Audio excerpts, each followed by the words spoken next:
today we have some special guests on our channel. Can you guys introduce yourselves and tell the people who you are and what you do? Hi everyone, my name is Selina Nkoile and this is my husband Brian Ash.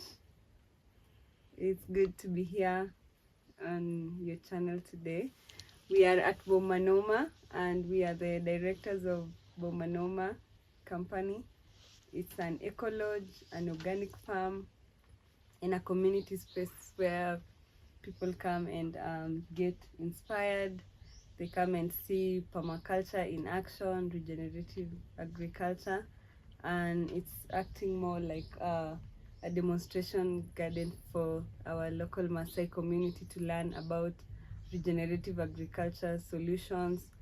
And we also have accommodations, and we have a tiki bar, a small tiki bar where you can get your beverages from. And it's eco-friendly. We try as much as possible to be sustainable. We use green energy. We also we do recycling, and we grow our food in an organic way.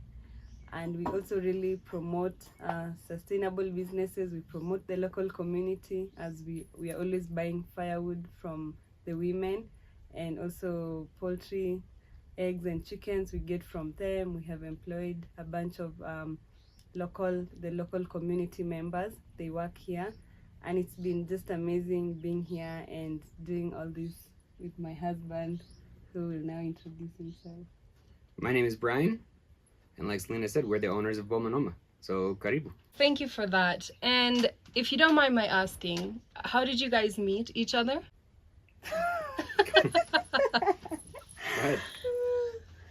Of course, you'll always be the brief one. Otherwise, we'll be here 10 hours. The brief version is that I had an organization. I have an organization called Arrive Kenya, arrivekenya.org. And we have a location in Kisii and a location in Migori.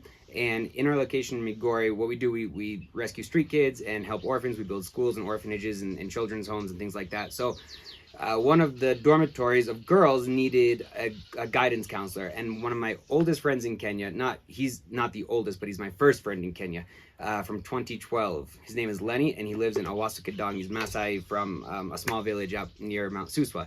He had a friend named Sanchuine who was in university in Nakuru, and she was studying gender studies and gender something in Nakuru, and she was looking for an internship. So I said, okay, come and you can be the girls' guidance counselor, dormitory manager. And she did. She lived with us for 6 months, and she was a good friend of Selena's, or is a good friend of Selena's. So she introduced us to each other, and then that was it.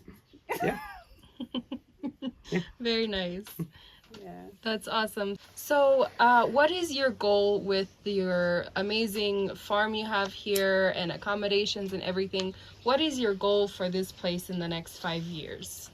Our goal for this place in the next 5 years is, of course, that it continues to develop as a business, to give us income, which we can use to pay ourselves and also the many staff that we have here. And also our goal is that Boma Noma continues to become a hub that the local community can come and learn some sustainability measures.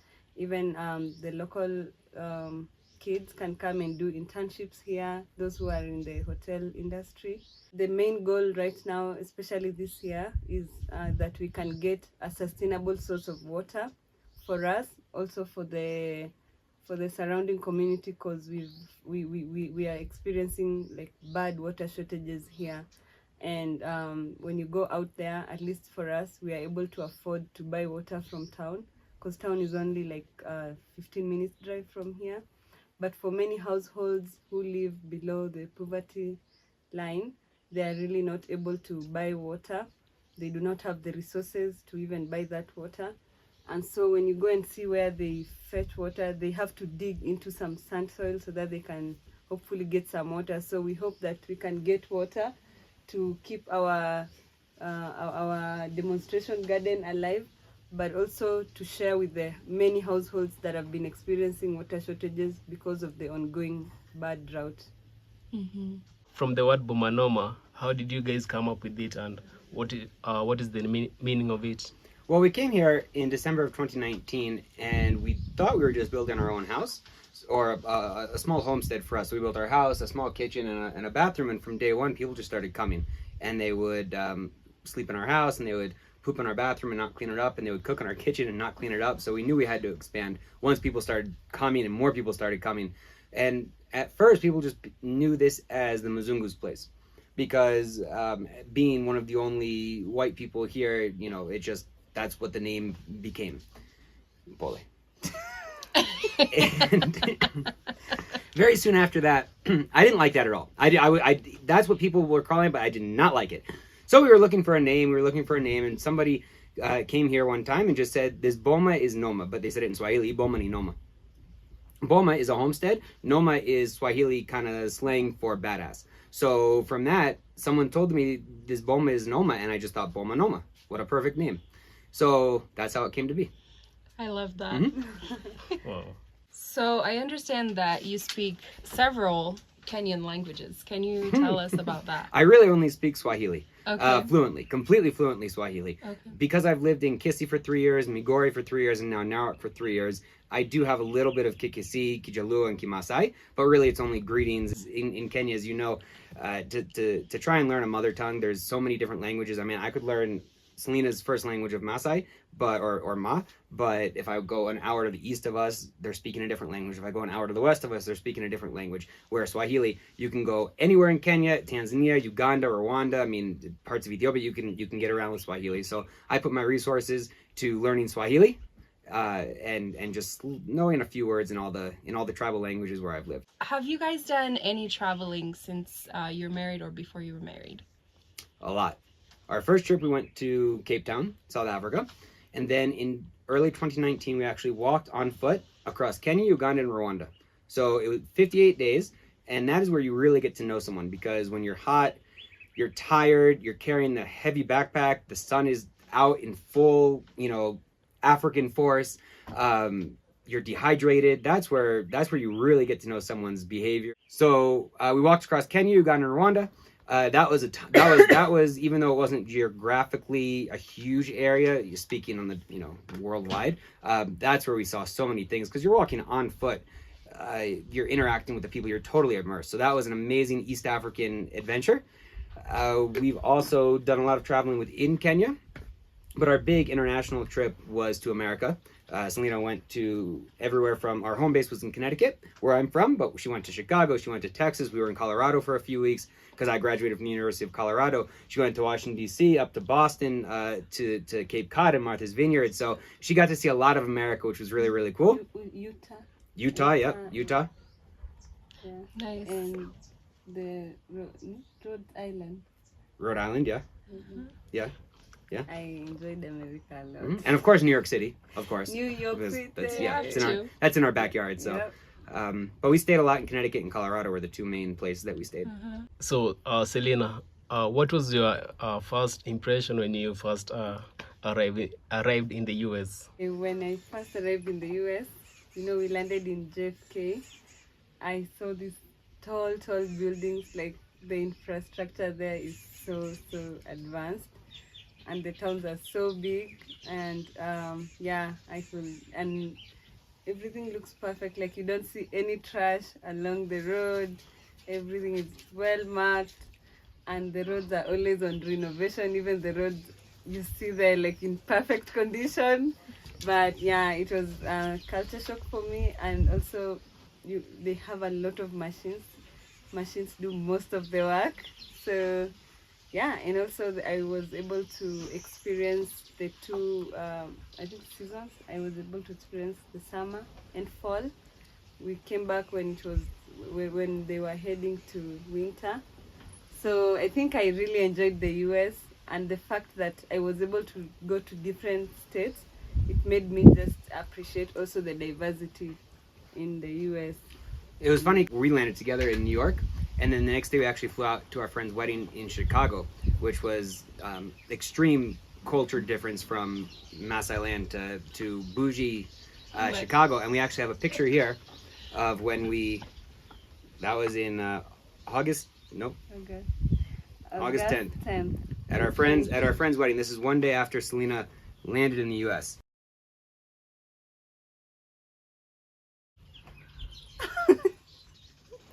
In full Maasai clothes, I love it. Or African outfit, I should say. And the tie matched the Oh, dress, yes. which Let was me hold it here. a great touch. I did the design. Wow. So So you guys have a daughter. Tell us about your daughter. this is Zuri. She's a year and 4 months old, and she is our daughter, our firstborn daughter. Wow, she's beautiful. Thank you. Hi, Zuri. Hi. Okay, back to the trip that you guys made on foot across East Africa. How many days did you guys take? That took 58 days, and we walked every single day except 5. So it was 58 days total, 53 walking, 5 rest days. And the 5 days that we rested 1 day in Nakuru, across Kenya, 1 day in Nairobi, 1 day in Mtwande before we crossed Tsavo, which was the hardest part of the entire trip. And then when we were going through Uganda and Rwanda, we took 1 day off in Kampala and 1 day off in where? Kigali. Kigali. Yes. Was there like any challenges along the road, along the way? Like crossing maybe a reserve with wild animals? Yeah, so Tsavo in Kenya, there's 2 national parks, Tsavo West and Tsavo East, and they're very heavily populated with a lot of wild animals. I mean, leopards and lions and elephants, all which could be of danger to us. So through the entire trip, we just walked ourselves. But during those 5 days in Tsavo, from a place called Mtwande until McKinnon Road, we were actually walking with 2 Kenya Wildlife Service rangers who had guns, and we still walked the entire way.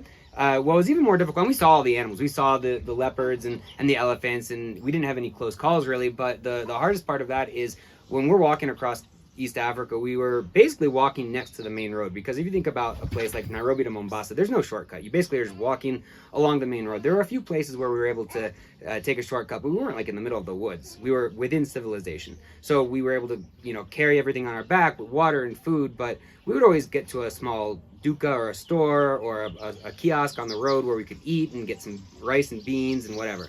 From Tsavo for those 5 days, not only was it the hottest 5 days, but there is nothing. There's no towns, there's no villages, there's no anything in those 5 days, which means we had to carry all of the water for those 5 days on our back and all of the food. And you can walk for days without food, that's not a problem. But water, if you just don't drink water for even a few hours and it's hot and the sun is out, I mean, you get so dehydrated, and you know how heavy water is. So those 5 days in Tsavo, between the wildlife and then the weight of our backpacks, it was by far the 5 hardest days.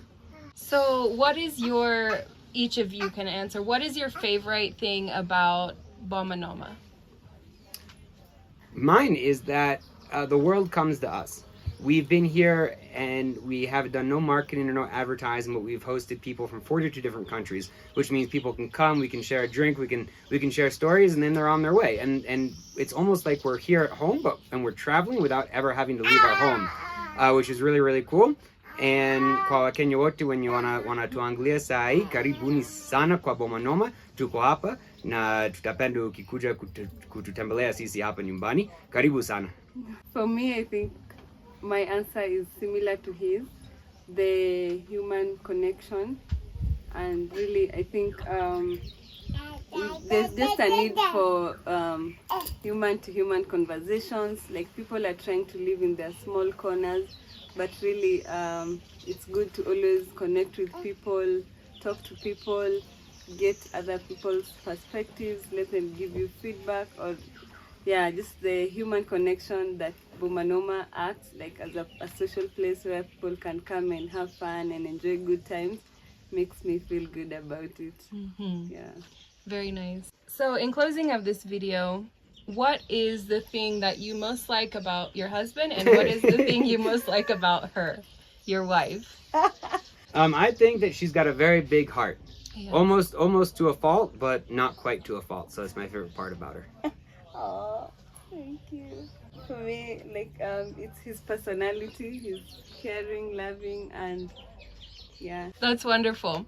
So thank you guys for allowing us to stay in your place here. You have wonderful cabins, wonderful service. The workers are amazing. How many workers do you have here? We have 11 people who are employed, and that's from the tiki bar to the chefs to the cleanup crew to the farm. And again, like Selena said, they're all local people from this community. So we try really hard to work with the community, and they know that when Boma Noma succeeds, they succeed as well, whether they sell us stuff, whether we add more employees. And that avoids a lot of resentment that could possibly happen when we open up a business in what's historically been a pretty secluded area of the world, I would say. Very good. Well, thank you guys for giving us the time of day to have an interview. We appreciate it. And can you just plug your website and your YouTube channel for the people here today so they can find you guys? Our website is www.bomanoma.com. BOMANOMA.com. You'll find everything there. All our pictures, all our information, all of our videos, everything is on that website. And your YouTube channel is? This is at Boma Noma, is the Boma Noma's YouTube channel. But I also have another YouTube channel, Selina Nkoile, and we can engage there as well. Okay. Can you just spell out your name? My name Selina Nkoile, Selina, and then Koile is Nkoile. Perfect. Thank you guys so much. You guys take care. Asante. Thank you. Bye. Bye.